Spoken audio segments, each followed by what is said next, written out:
I'm Reohm. I'm a magician and illusionist. A few years ago, I got burned really, really bad. I nearly lost my hand. Magicians train our hands our entire lives to be able to do things that other people's hands can't do. Tonight's performance makes me nervous. My hand is nowhere near what it used to be, so the idea of messing up or dropping something freaks me out. If I pull this off, I'm gonna feel ecstatic. But the viewers at home, I know I'm gonna fool you.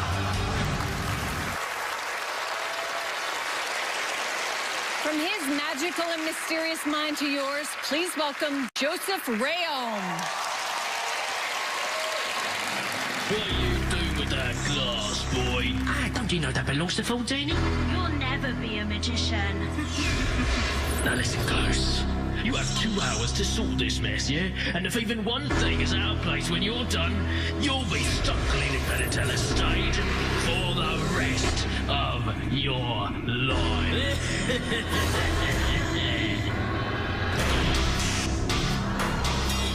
You'll never be a magician.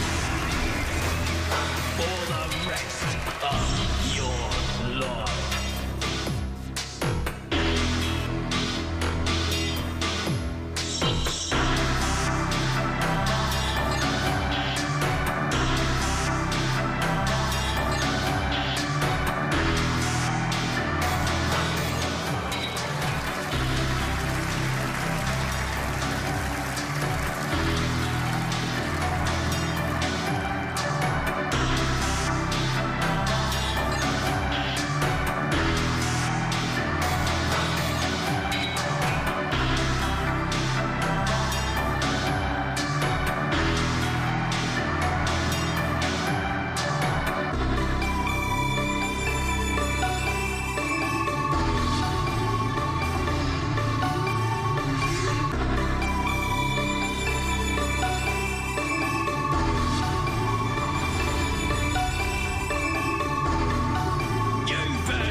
So much. This is such a beautiful story. How long did it take you to sort of come up with this? I have been working on this for 14 years. I retired it for about 10 years, and then this brought life to it. And I really want to thank the Foolish team for opening this door for me to be able to bring it back to life and give me purpose to read it. Well, is it like a personal story? How did you come up with it? Some stuff was rough when we were kids, and I never liked being told no. I never liked being told that you can't do something. So some of the inspiration from it is that you'll never be a magician. It's like, well, let me show you what I can do. And what would it mean for you to fool Penn and Teller? Well, we've got an encyclopedia of magic over here. Yeah. 2 of them. Right. You know, my main goal here is if I could fool them, then that means that I definitely did not waste the last 25 years of my life. But if I could at least entertain them, then as far as I'm concerned, I won. Because, you know, to be able to entertain 2 of the world's biggest entertainers, that's what would mean a lot to me. You absolutely entertained me. Shall we check in with the encyclopedias, though? Yes, please. Gentlemen? Oh my goodness, what a great act. Oh, thank you. Thank you. I really liked it. You know, what? One of the things is that magicians, you know, are always wearing the top hat and the tails, and there's that cliche that comes from 19th century France. And the reason that people still use that cliche, even though no one dresses like that, is because there's so much magic that was developed with that wardrobe. And magicians have struggled to find a way to have their wardrobe be helpful and still look modern. I bet you've thought about that some. Yeah, I mean, I'd get really cold in here if I took my jacket off. And also, the music is great. Thank you so much. It's great music. You know, I'm old enough that when I think about music, I think about going back to a turntable, which you could do amazing things with 2 turntables and a microphone. Right. And the color changes are wonderful, all the glass stuff. You know, I love, maybe more than other people, I love themed magic. And I love the fact you do it all with the glasses and all with liquids. And it's a lot of the billiard ball moves. I think I can say this without getting you angry. There's some wonderful flipstick stuff there.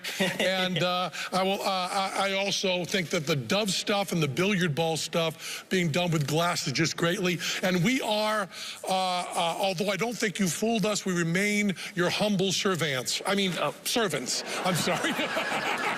So, Thank you so much. he's saying a lot of things that I certainly don't understand. Do you maybe understand? No clue. No, I'm just kidding. I'm just kidding. I'm just kidding. No, you said it perfectly. I appreciate you saying it in a way that we can definitely communicate. Yeah, I did not fool them. Okay. But, okay. Thank you so much for being so entertaining. Thank you, Joseph Reohm. Thank you. Thanks, guys. All right, well.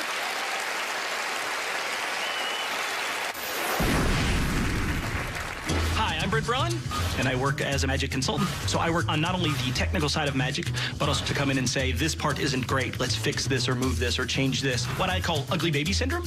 No one knows they have an ugly baby. So what I'm able to do is look at the ugly baby and say, no, that baby is ugly. Let's work on making it more attractive. I do so much behind the scenes that I just don't get the opportunities to do shows the way I used to.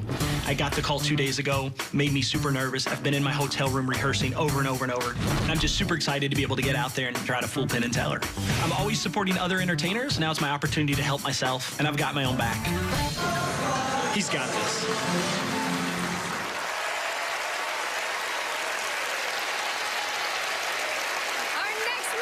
Met his wife in a magic shop, making him the first person to successfully get a date in a magic shop. Please welcome Brent Braun. Let's make something random and chaotic. If you were given a deck of cards when you came into the theater this evening, you've had the opportunity to shuffle that deck of cards. I'd like you to put the cards back into the box, hold them high above your head now. On the count of 3, I'm gonna have everyone toss the cards at me on the count of 3, sir, not yet. On the count of 3, just toss them at me. 1, 2, 3.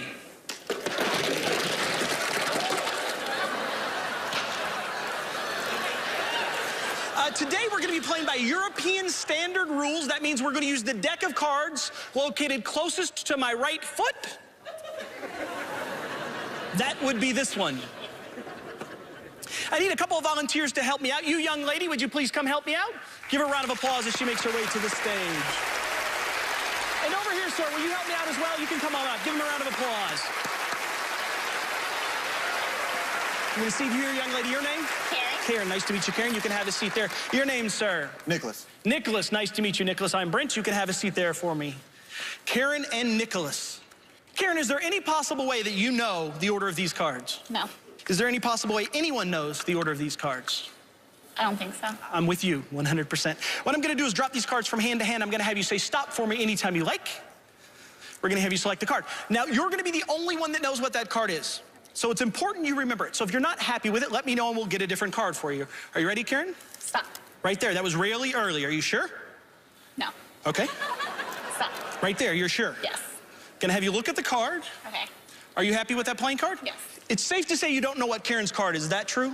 For sure. You know about where it is, maybe, right? Because you did watch the cards fall from my fingertips. So we'll give the deck a little shuffle here. You can watch that. That is indeed a shuffle. Place the cards on the table.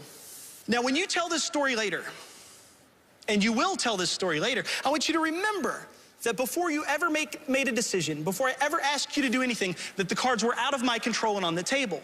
Because when you tell people what happened, they're going to think that somehow I did some funny magic move. Somehow I manipulated or moved cards or repositioned them. I'm gonna have you think of any number between 1 and 52, and if this works, Karen's card is gonna be at exactly that number. Not one before and not one after, but exactly that number. No pressure.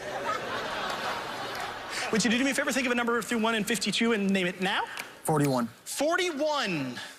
Karen, keep me honest. We're gonna count down to the 41st card. It's gonna take a while, but keep me honest. 1, 2, 3, 4, 5, 6, 7, 8, 9, 10, 11, 12. There's two kind of stuck together there. 12, 13, 14, 15, 16, 17, 18, 19, 20. 21, 22, 23, 24, 25, 26, 27, 28, 29, 30, 31, 32, 33, 34, 35, 36, 37, 38, 39, 40. Do we both agree that's the 41st card? Yeah? Yes. Good. Yes. Do we also agree that you could have named a number larger than 41? You could have arrived at this card here. That card would have been the Queen of Hearts. Was that your card? No. I knew you had it. You're doing good. You're doing good. We got this. We got this. Let's keep it going. Let's keep it going. We could have named a number lower than 41. We'd have ended up down here like near 20. That would have ended up at this card, the 2 of Hearts. Not your card. No. He's on it. He's got it. He's got it. Could have named a card all the way up here near the top. I don't know what this is, 5 or 6, somewhere around in there. That would have been the 8 of Diamonds. Again, not your card. The interesting thing, you could have named any number and gotten any of these other cards. Do you see your card in there anywhere? No. Could have named any of these numbers and arrived at any of these cards. Just quickly, do you see your card anywhere in there? No. Now, if you ask a mathematician what the odds were of this being Karen's card, they would tell you it's 1 in 52. But for a young boy that grew up in Henryville, Indiana, here with the great Penn and Teller in this amazing studio with you amazing audience members, I would say it's once in a lifetime. Karen, for the first time, what's your card? 3 of Hearts. Now, we could just let it remain a mystery. I could walk away. You guys could just believe that Karen and this gentleman, I forgot your name, I apologize, Nick. were able to create a miracle. Or we could show it to you. It's up to you all. What was the card, Karen? 3 of Hearts. Ladies and gentlemen, the 3 of Hearts.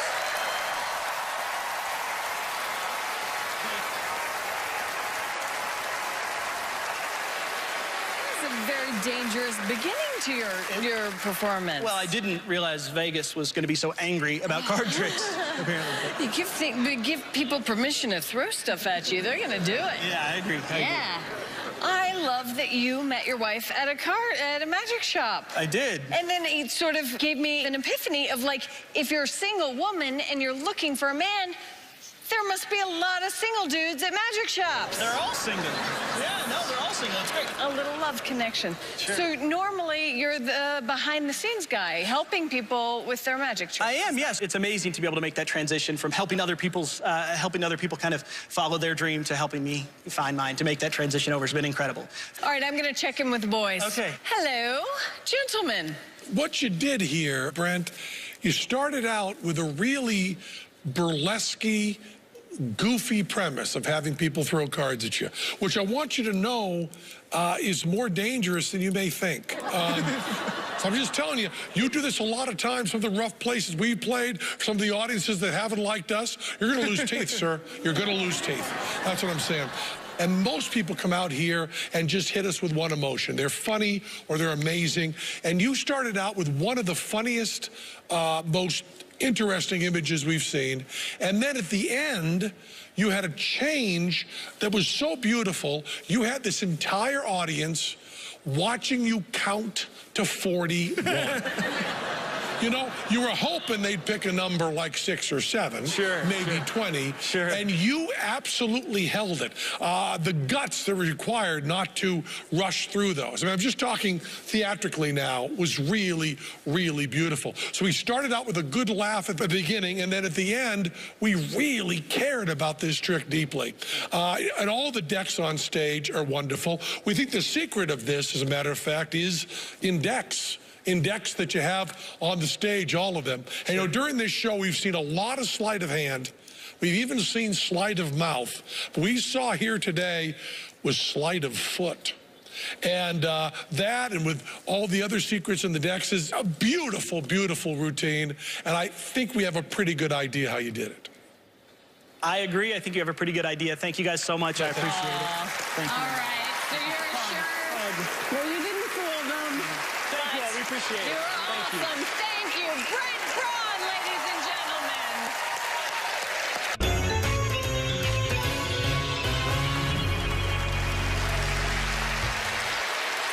Welcome back. In this envelope, I have a prediction of who our next act is. I was right. It's a magician. My name is Chris. Last name Rose, like the flower. I'm a magician. I do close-up magic in fine dining restaurants, drawing out the childlike aspect of adults. Being a magician has afforded me the opportunity to stay home and raise my son. It's been amazing. Plus, it's also helped me to kind of reconnect with the child side of me. I had become stuffy and unapproachable because I had this certain vision of what a magician was supposed to be in my head. So I've kind of stripped away all of that kind of stuff, and now it's just me. When I perform for people, I mean, I'm having a good time, they're having a good time. I mean, I get paid to make people happy. It's great. Please welcome Chris Rose. Wow. This is great. Hi, guys. I'm Chris, and I need some help. Teller, would you please join me on stage? Penn, honestly, you scare me. So I would like to invite Allison instead. Would you please join me? Everyone give Teller and Allison a great big round of applause. Hi there. How are you? Hi, welcome. A few years ago, my life was fairly organized. Everything had its place and stayed there.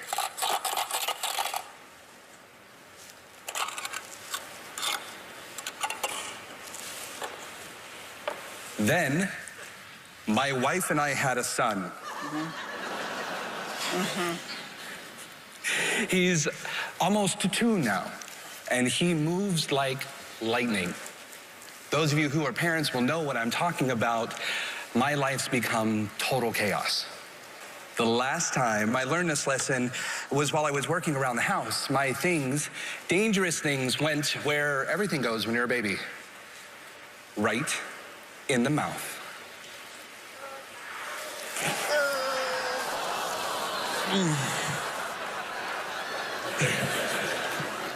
As a parent, I want to do everything right. I want to teach my son and lead by example, so I came up with a game. It's really my time to teach. I call it snack time. And since this is Vegas, I figure I'd up the stakes. I'm gonna give the 2 of you a chance to win all of the money in my wallet.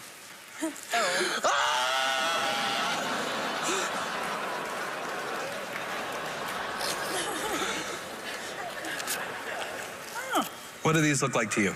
$100 bills. Absolutely. 2 $100 bills. I'm going to give each of you a chance to win $100 cash. I'll explain how to play, but first, the snacks.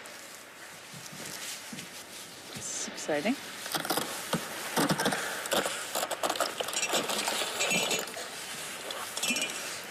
Here, Allison, have a cookie. Why, thank you. Sure, you can go ahead and set it there. Oh. There you go, one for you. Fantastic, don't eat it just yet. We need something to drink. You're not lactose intolerant, are you? No. Oh, good. So here's the game. It's similar to Simon Says. If you do what I do exactly, you win $100. If you don't do what I do exactly, you lose. All you have to do to win that $100 is do exactly what I do from this point forward. Ready? Ready.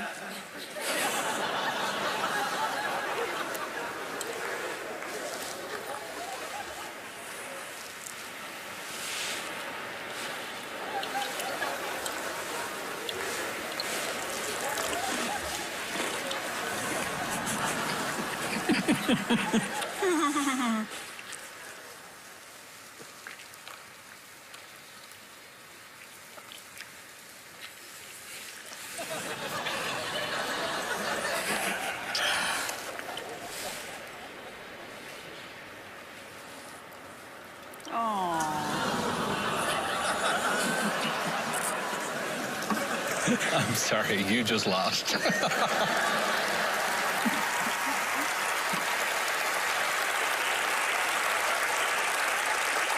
Well, I already lost.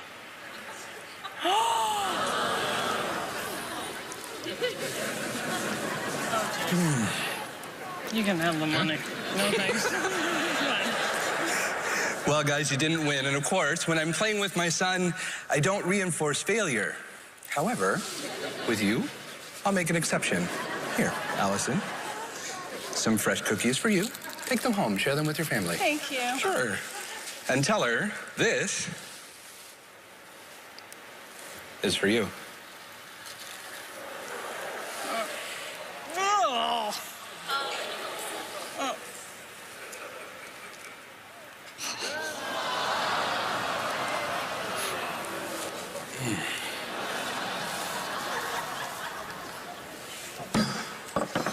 Now, don't lose that. You never know where it'll reappear. Or you can have that too if you want. No. And ladies and gentlemen, Chris Rose. Yeah, that was really gross. Thank you. But thank you for giving me the cookies and not They're your sealed. Yeah, there you go. booger nail. Oh, that's so gross. Okay, I'm sorry, I'm getting distracted because Teller is inspecting the cookie. And I'm really hoping he doesn't eat it because we know where it came from. Okay, so somebody introduced you to this idea. Concept, right. And he ate the cookie. Oh, God. Oh, God. Guys, Teller. Do I need to? Oh, God. Oh, geez. Should I? Oh, this was a family show. God, now it's only dysfunctional families. All right, well, I'm gonna check in with them because I'm worried about Teller's stomach. Gentlemen? Oh, come on. Hi. Before... We were running experiments. I'm worried about Teller's tummy, so before he barfs, let's get to this. Teller is now eating cookies with everyone he's eaten cookies with for the past 15 years, just so you know. He's looking a little green, so... Let's start with the nail, shall we? Yes. More than Teller, I'm carny trash. I'm cheap carny trash. And the brilliance of doing the blockhead routine, but only doing half of it, is pretty great. Really great. And living like that is a great thing. And I bet if you did that, I don't know if you ever worked the carnival, but if you did that in the carnival, that nail trick, you'd sure have a lot of pull. I'm telling you that right now. You'd have a lot of pull. Now, let's get to your cookie. You mean the one he ate? Yeah, the one he ate, yeah. Now, we all know the drinking the water gag and holding your mouth and spitting it back out. I was ready for that gag. I think, and this is me thinking this, watching it from here. Teller's not sure, but I'm going to go out on a limb because I'm not sure. I think that what you did there was not sleight of hand. I think it was not a gimmick. I think it was not a fake prop. I think what you did there on that stage was something I am naming right now sleight of mouth. I think you did that with sleight of mouth. I think you did it. I don't think you loaded another cookie in. I don't think you palmed one off. I don't think you stole one anywhere. I think you did sleight of mouth. Am I right? Am I supposed to confirm or deny this? You either confirm or deny. Are you skilled enough with your mouth? How skilled are you with your mouth? Now you're getting personal. I am getting personal. I'm getting very personal. How skilled are you with your mouth, Chris Rose? How skilled are you with your mouth? I am very skilled with my mouth, but it was not sleight of mouth. Wait. It was not. It was not sleight of You mouth. actually snuck that cookie in another way. Oh, boy. You actually did. We ran experiments. We looked. We think you almost should be able to hold that in your mouth while drinking, and you say you didn't? Correct. Okay, then you fooled us, man. You fooled us with a cookie. With a cookie. He fooled us with a cookie. Thank you. With a cookie. Oh, my goodness. Wow, thank you. Totally surprised. Amazing. Thank you, guys.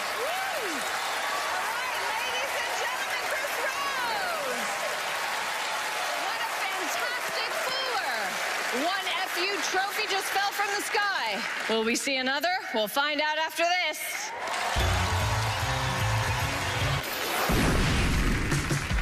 I guess I'm a case of arrested development. I was an imaginative kid. I like puppets, I like juggling, I like dancing, I like surrealist art. The challenge is linking all these things together. And then I found magic. And now I get to combine all these things in my show. I like surrealist art because it feels like magic. You're creating another world.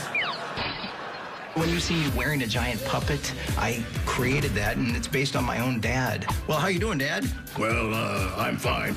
Magdalena is my wife. Our son, his name is Benji. He experiences everything with fresh eyes, and I get to see him experience it just like I was when I was a kid. I love having him in the audience and being proud of his dad.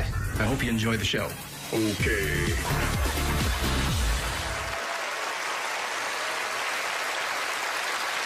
Our next performer took dance lessons to help him with his magic skills. So let's see Charles Bach perform in 5, 6, 7, 8.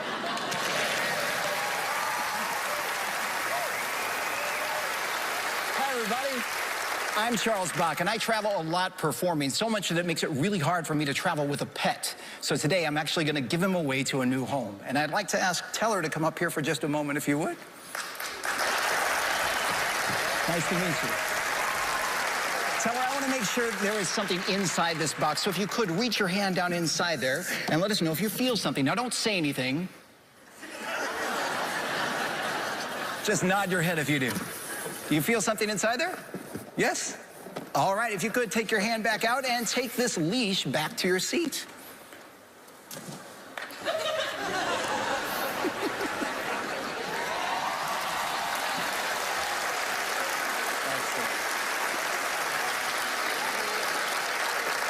And I'd like to ask some volunteers from the audience to please just step up to our microphone over here. Just come on up and line up right behind the microphone. Go ahead.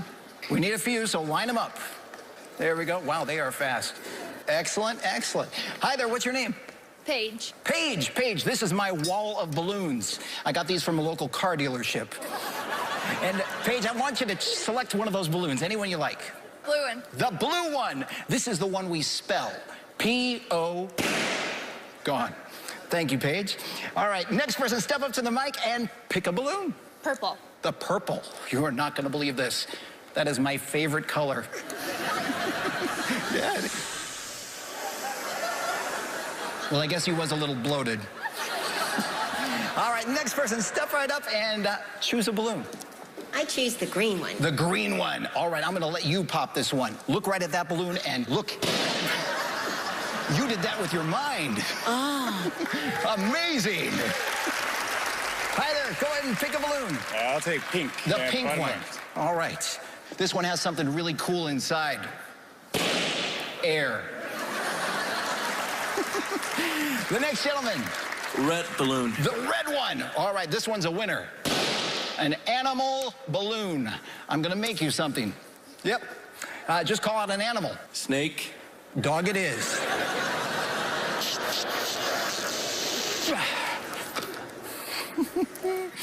There we go. A couple of ears. A couple of legs.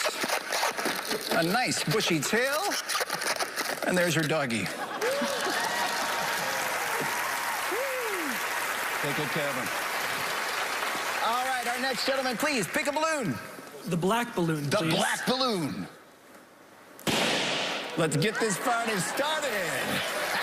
All right, we're down to just 3 balloons. Just 3 balloons left. And our next person, please pick one of those 3. I'll take the white one. The white balloon. All right, I've been waiting all day to get rid of that one.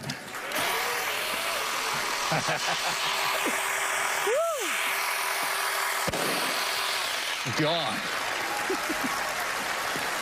Now, guys, you get to go back to your seat, unfortunately, because I'm down to just 2 balloons. Thanks for stepping up to the plate. Now, we are down to just 2 balloons, and since Teller doesn't speak Penn, I'm going to ask you to pick one of the remaining 2 balloons for Teller. Orange. The orange. The orange. Teller, Penn thinks you would have chosen the color orange. Is that your card? Yes, it is. Now remember, Teller came up on stage. He felt my pet inside the box. He took the leash back out to a seat. We chose many people completely at random from all over the theater to narrow this down to just 1 single balloon. Come here, boy. That's right. The yellow balloon. And now it's time for us to let him go to his new home.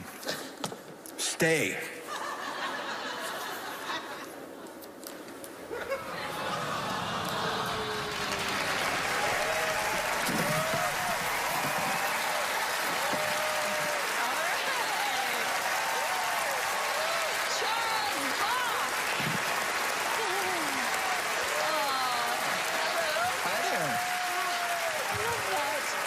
Balloons. All right, well, let's go to the guys. I think they're ready. Penn, Teller.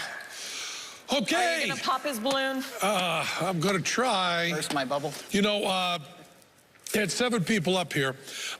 Those people at home that are trying to learn about magic by watching this, one of the things they would think about is that there might be some sort of way that you determined what they were going to do. They didn't really have free choices. And we want to assure people that we believe deeply that they really did indeed have a free choice. Not everything that's done like that is done with what we call a force. I like that you had stuff on all the balloons. He had a little piece of business on everything. That's really good there. Teller reached into the box. Teller did feel a balloon. There's no doubt about that. He felt that. Now there's a principle in magic called the 2 perfect principle, where if there's only one way the trick could be done, that's the one way it was done. We think we know the one way it could be done. We think we know the one way you did it. And if we're wrong, we are so deeply fooled. I don't want to say any more. I want Teller to do the talking. He's going to go up. And I'll tell you, if what he says isn't it, we are plumb fooled. I'm ready to stand up here.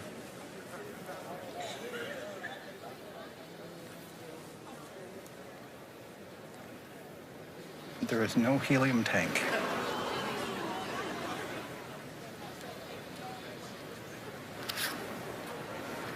Well, did you fool them? He got it. Well, they are geniuses. You know, I know. It's pretty unbelievable. Well, thank you so much. You didn't fool them, but you certainly entertained us. Thank you, thank you, thank you. Thanks, everybody. Ladies and gentlemen, Charles Bach. Thank you. We have more magic break on the way, so stay close.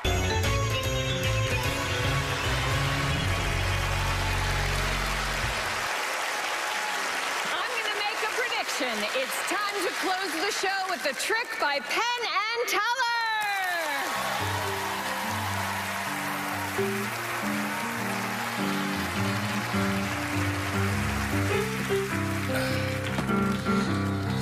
What's in the Times today, Teller? Oh, man, all that election stuff. Trying to pick one of these guys. Like trying to pick your favorite Kardashian, isn't it?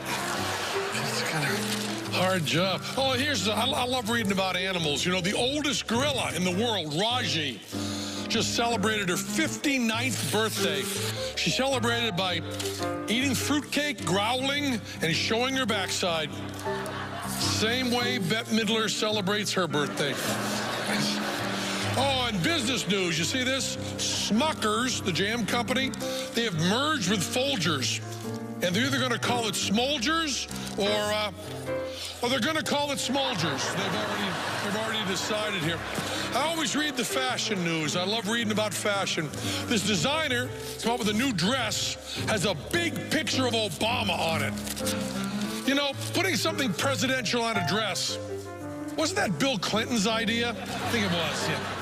Yeah, it was his idea. Oh, Starbucks has a new drink coming out. It's sugar-free, fat-free, and has no whipped cream. It's called coffee. Try that for a change. Did you see the big, long interview with Prince Charles? Prince Charles has come out against genetically modified food. Well, if anyone knows about the dangers of selective breeding, it's Prince Charles, huh? Let's read the whole interview. It's on page 11. Yeah, there it is right there. It starts right there. And it continues on to all the other pages. That's where it is.